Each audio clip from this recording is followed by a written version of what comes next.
Hello, मेरा नाम देव है और मुझे आज आपसे कुछ कहना है। कहना इसलिए भी है क्योंकि मेरी लाइफ में कोई ऐसा नहीं कि मैं उससे कुछ कह सकूं, यानी कोई भी नहीं है मेरी लाइफ में, बस इतना सा।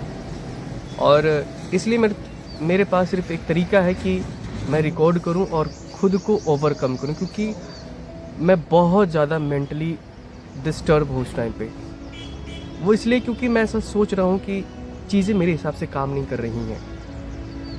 मुझे नहीं पता कि इसमें गॉड की प्लानिंग है या फिर मेरा सिर्फ एक भ्रम है।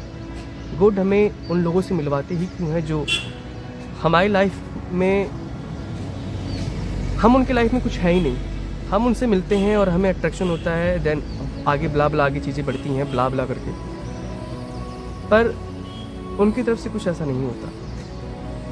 मेरा सिर्फ सवाल इतना है कि मुझे यहाँ पर गॉड को ब्लेम करना चाहिए फिर नहीं, क्योंकि अगर कुछ रीज़न की वजह से हुआ है तो ऐसा क्यों, फिर हमारे साथ ऐसा ही क्यों होता है। और अट्रैक्शन कैसे हो सकता है जब कुछ उधर से था ही नहीं। तो साइंस की तरफ ये कहता है कि किसी घटना के पीछे, किसी इंसिडेंट के पीछे कुछ रीज़न होता है।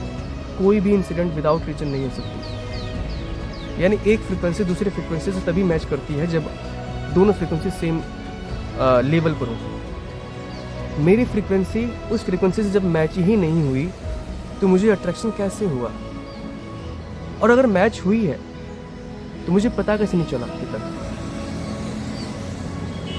कुछ सवाल हैं जो शायद साइंस के पास भी नहीं है और शायद मेरे पास भी नहीं है, और यही सवाल मैं खुद से पूछने की कोशिश कर रहा हूँ कि जिनका हमारी लाइफ में कोई रोल था ही नहीं, हम उनकी तरफ क्यों अट्रैक्ट हुए, हमें उनसे ही लव क्यों हुआ, पता नहीं। पर मैं इस टाइम पे बहुत ज़्यादा खुद को आइसोलेट करने की कोशिश कर रहा हूँ, क्योंकि मुझे लगता है कि वो चीज़ मेरे लिए है ही नहीं, तो मुझे उससे दूर होना चाहिए। और पता नहीं, अजीब है दुनिया भी कि लोगों को प्यार चाहिए होता है, लेकिन जब कोई प्यार करने वाला होता है तो वो उसकी कदर नहीं करते।